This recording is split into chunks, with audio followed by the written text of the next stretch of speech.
Hello, wonderful people, and welcome back to Coffee Over Apples. My name's Steph. Welcome to a very long in the making final video comparison for Neon Genesis Evangelion, the anime versus manga.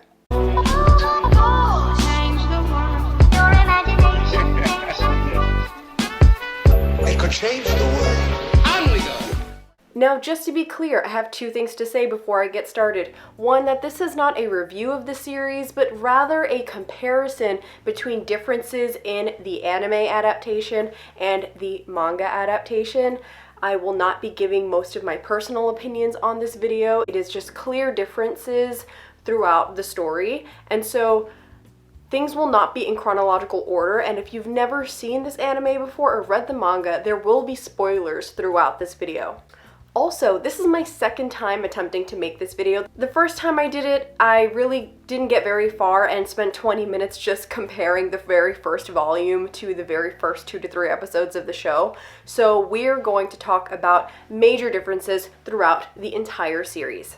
I will not be giving a description of Neon Genesis here because if you're watching this video, chances are that you've either already read the manga or watched the anime or watched both. It is a worldwide phenomenon and one of the most popular animes in the history of anime. It has sparked theme parks. There is a giant robotic statue that is my goal in life to sit inside the cockpit in Japan. And many popular science fiction series and movies from the 1990s to now have taken reference from this anime. So that being said, let's get started with the differences. So I read the entire manga collection for Neon Genesis, and I have to say that it is important to note that the manga came out after the anime. So think of the manga as a reboot to the original 1990s anime. This also came out in the late 1990s and ended in the early 2000s. The first evidence of comparative differences that I have for you is the pilot of Unit 03, Toji. In the anime, Toji is one of the classmates of Shinji, who is our main character and the pilot of Unit 1.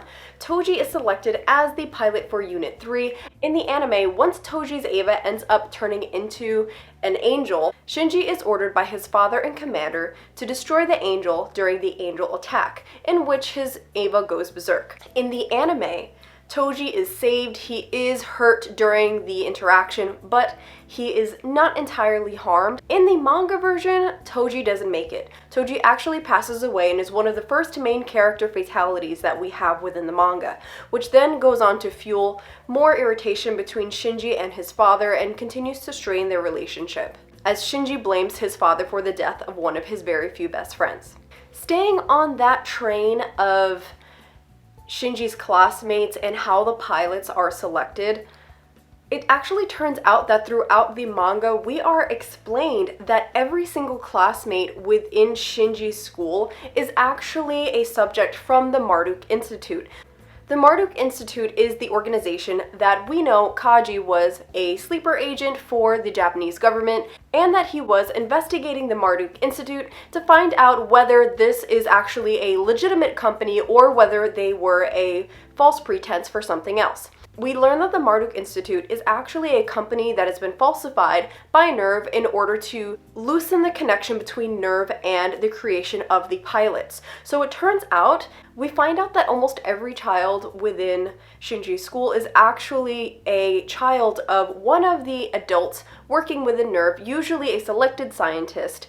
We know that Shinji's mother is actually one of the original head scientists in the creation of the Eva units in the NERV Japanese headquarters, and we actually learn that Asuka is aware that she doesn't have a father and that she was created through in vitro fertilization. And her mother was selected and accepted the terms of the pregnancy.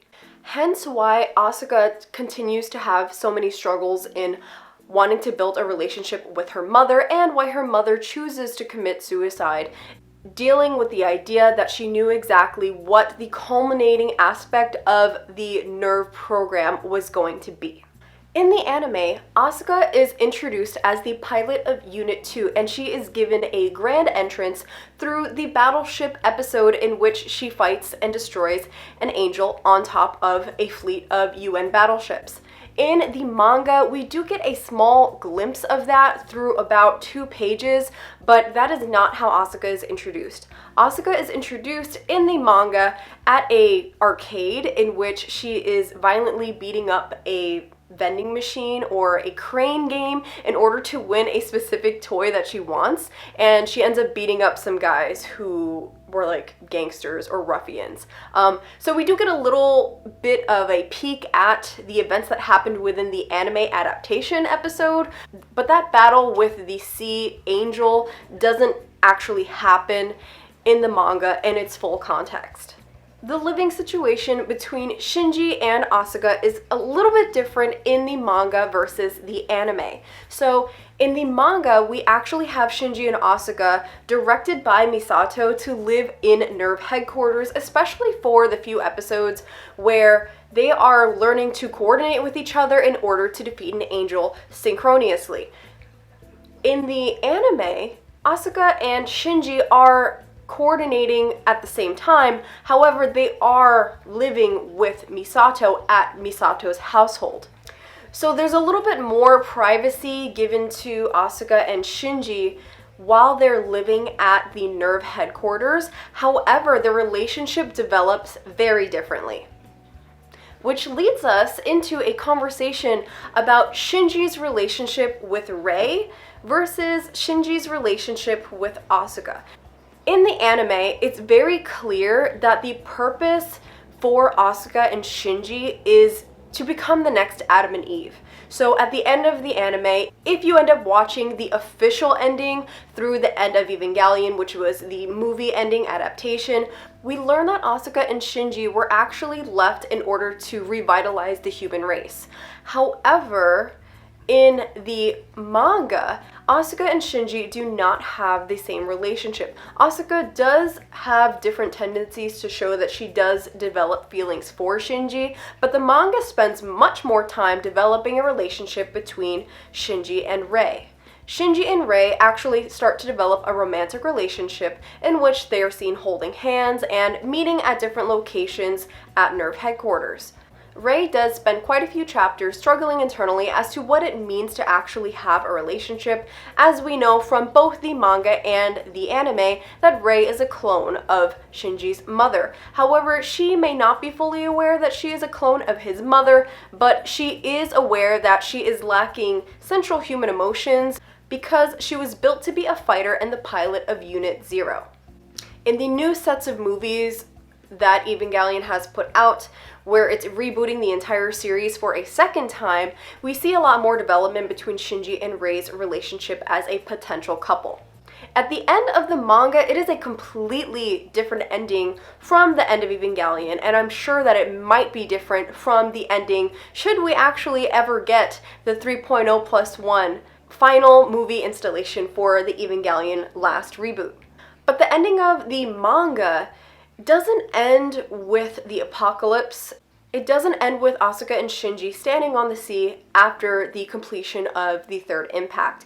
It actually, the world resets itself. So after the third impact does come to pass and Shinji is able to accept his role within the grand scheme of Seilei's plan, things reset. And so everyone who perished during the attacks is brought back. I'm not sure whether it is a time skip or a time retrieval, if you will, but Shinji has finally found peace within himself and been able to come to terms with the porcupine's dilemma, which has plagued him throughout the series, and is now able to have healthy relationships in order to continue his life peacefully. That's not to say that the third impact doesn't happen. The third impact does happen, and it happens very similarly to the original anime. So it's just that after the end of the third impact, once he has reached that level of enlightenment, is when things switch. In the manga, we are actually given much more context as to the history of Evangelion itself and the history of Nerve. We're given quite a few examples of Shinji's mother's past and her story leading her up to the creation of the Evangelion. We also very much learn that she was one of the spearheads of the creation of these machines, and she actually vouched for her husband Gendo and kind of in a way turned him into the commander that we know him as now. Which means that his mother completely understood what she was getting herself into once she fused herself with Unit 1. Throughout the anime, we know that sync rates are very important for the pilots. So we understand that the pilot's cockpit is more of a womb, if you will, in which the pilots must be the child of the mother who was sacrificed in order to create the LCL fluid for that Evangelion. Meaning that when Shinji is inside the Evangelion, yes, he is actually inside his mother. And the same goes for Asuka. That being said, in the anime, we do see Shinji struggling with understanding what the Eva is, and we do hear his thoughts throughout the anime discussing how he feels that it's very comforting inside the Evangelion, and also that it smells familiar, almost motherly. We get clear context within the manga of Shinji in direct contact with his mother and Unit 1 while inside the cockpit, which actually is not as comforting as he thinks it is most times, because those scenes are actually very jarring. But it is here that we get to see him interact with the memories of his mother while inside of the Eva unit. This is how we kind of come to know, in a way, that Shinji's mother was fully aware of the results of this endeavor, and that she admitted that she made this decision in sacrificing herself in order to provide a better future for Shinji. In the manga, we also get more background information in regards to Shinji's life pre-Nerve. During the anime, we are told that he was staying with a relative or a teacher, but we're not really given any more information than that once he arrives with Misato to Nerve at the beginning of episode 1. In the manga, we are given entire chapters in which we see Shinji's life growing up, and he is actually being raised by his aunt and uncle. We see evidence of him being a victim of bullying because he is aware that his mother has passed away and that his father has abandoned him for his scientific endeavors. On the trend of speaking about background context, there are entire chapters within the manga which we see Kaji's life as well as a life post Second Impact but pre-episode 1 of the anime, because we are told during the manga that after the Second Impact, which was the second apocalypse, we are told that the human population has decreased to under 2 billion. Life was very difficult after the second apocalypse, and this caused Kaji to run with a gang and actually get into quite a bit of trouble, which he blames himself for causing the deaths of some friends. There was famine, there was disaster everywhere, but this ultimately led into Kaji being recognized for his stealing abilities and actually being hired as part of the organizations which we know him for now. Everyone's favorite character, Kaoru, also known as one of the angels. His relationship with Shinji is completely different in the manga versus the anime. In the anime, he is very much cool, calm, and collected. We understand that Kaoru is observing Shinji and his habits in order to understand humanity and the Lilith, so that he can ultimately make a decision as to whether he will cause the third impact. In the manga, there is much more turmoil throughout Kaoru's progress towards making the decision to or not to cause the third impact. We actually see a bit of animal abuse on Kaoru's part, and we see quite a bit of physical abuse as well. He also makes sexual advances towards Shinji because he's trying to understand what the meaning of emotions are within the Lilith, also known as the human race. There are different scenes in which Kaoru is actually questioning Shinji's sexual identity and asking him outright, what is the meaning of love and what do humans do with it? Which is not a conversation that is very much had within the anime.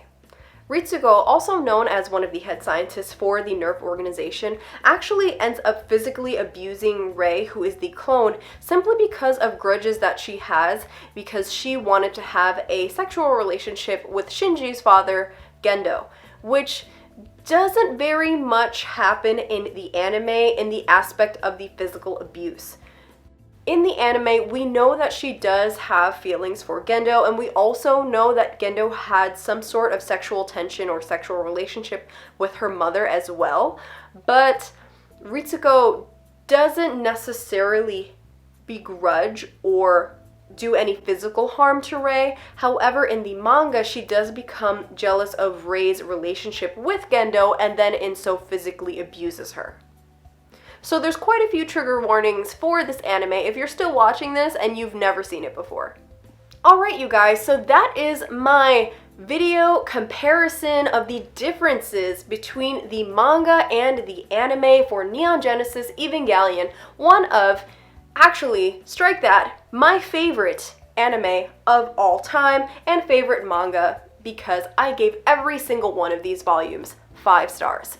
Alright guys, thank you so much for watching. I post videos every Wednesday and Saturday. Don't forget to give this video a like if you like this kind of content so I know to make more of it. Catch you next time. Bye!